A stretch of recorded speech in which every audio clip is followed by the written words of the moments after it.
If you have ever seen the Wikipedia Opal page, you may have seen this. This is a 47-carat chunk of Australian seam opal. This is the original image that it came from. You see, this is a photo of my own opal that I bought from a miner in Coober Pedy about 10 years ago. Recently, a viewer asked me if I ever made anything out of it. Well, I did grind a little into it, but I never finished it. I saw that haunting bright blue. I'm a big fan of blue, and I thought that I might ruin it if I went any further. So this is from 2014. It says it's 75 carats. It's from Coober Pedy. It's a miner. It's supposed to have water in it. These are the two candidates. This one's mostly green with a little blue. It's pretty colorful, but I don't see the blue or the red. Could be it. Whoa, wait a minute. Red all over the place, and there is a blue. So back in 2014, I knew that I was an incompetent rookie, and I did not want to risk losing those beautiful blues at the hands of an idiot. So I put the Wikipedia Opal aside. I figured that Pulitzer of the future would be able to handle this, right? Well, I'm certainly not Pulitzer of the future. I'm not there yet, but as Pulitzer of the present, I thought that I could find the Wikipedia Opal somewhere in my storage and produce what Pulitzer of the past was expecting. Does that make sense? This is a nice stone. Based on what we've seen, it could possibly be the Wikipedia Opal, but I doubt it. But why would I have put it in the same container with Opal royalty? Stupid. Sheila, please exit the video. We'll call you if we need you. The color is mostly green from what I can see, but it's definitely worth cutting. Pulitzer of the past wouldn't be tricking me, would he?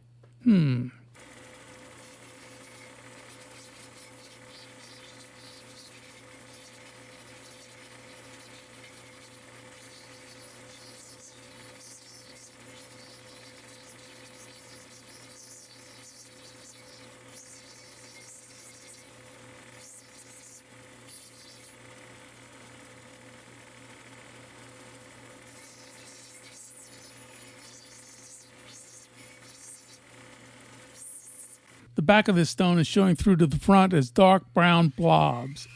I'm not very good at this, carving opal, but I'm going to use my hand grinder to see if I can't get rid of this stuff.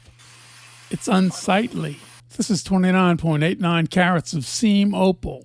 The color is really amazing, and it very likely is the Wikipedia Opal that I've been missing. There's a lot of red, which is the most valuable color of opal, but the reason that I put the stone on injured reserve back in the day was to recut it later with more experience and to get that blue to show up on the surface. If I see that, I'll know that I've got the right stone. The original stone came from Dead Horse Gully in Coober Pedy, so let's cut this thing.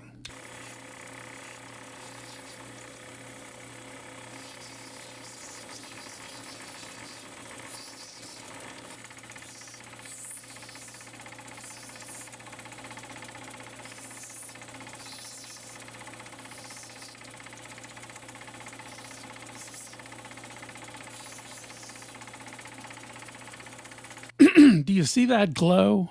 I've not heard anybody mention it before, but it seems like when you're dealing with a stone that consists almost entirely of the highest grade crystal opal, you get that full color glow. It's almost like an aura. Now you probably think I'm crazy, and I'm not saying that I'm not, but I would like to hear from other cutters if they see that glow that I'm talking about. I can almost feel it. When I see it, I know that I'm dealing with great opal every time. And those times don't happen as much as I'd like them to.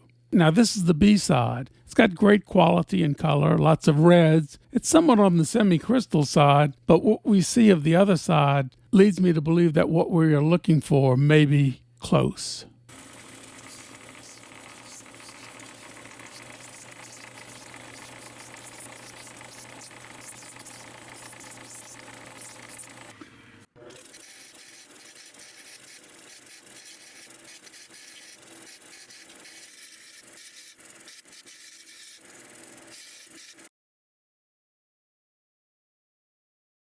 I mentioned earlier that the two stones in this video were supposed to be stored in water, and they were, but the water dried up. So I suppose you got the idea that I store my opal in water, right?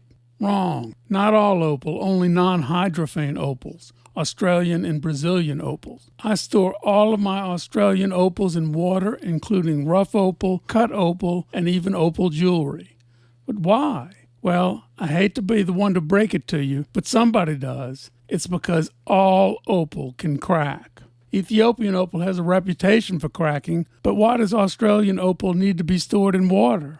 In general, Australian opal seldom develops cracks, but if it's dry enough and hot enough, it may. And the reason is simple. It's because water is one of the components of opal. It's one of the ingredients that makes opal opal. Opal is 90-something% silicon dioxide and 2 to 10% water. And if your opal loses its water, the internal hydrostatic pressure is altered and the opal will eventually crack. The water in Australian opal is held very tightly compared to some types of opal, but if it manages to escape, it will crack. So now you're worried about the opal jewelry that you're wearing. Well, I can help you with this. You can keep your opal jewelry from cracking by rubbing it with your hands. The tiny bit of oil in your skin will coat the surface, and that prevents water from escaping, and no cracks will develop. And yes, Kelly Ludi, even you have oil on your hands. And now for the final stones. At 29.79 carats, we have Robin. Robin is a proud and honorable young opal with lots of bright green color and even a splash or two of red. But Robin has a problem. Although he's a great opal in his own right, he now realizes that he will never be the star that he dreamed of being, as long as Batman is in the front seat. At 24.26 carats, Bruce is the flashiest opal on the block. People remember his exploits as a star on the international Wikipedia stage. No, that Cape Crusader is no longer around, but Bruce likes his new role as the spectacular red and blue game changer. But his fans will always know him as the Wikipedia Opal.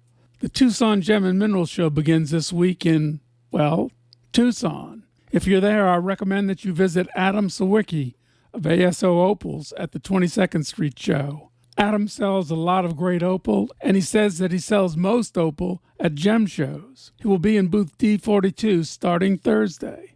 Tell him that Batman sent you, and he will give you 10% off, unless your name is Robin. Well, I've had a good time this week. I hope to be putting out more videos than in the past, and this is the start of it. Take care, and I will see you next time.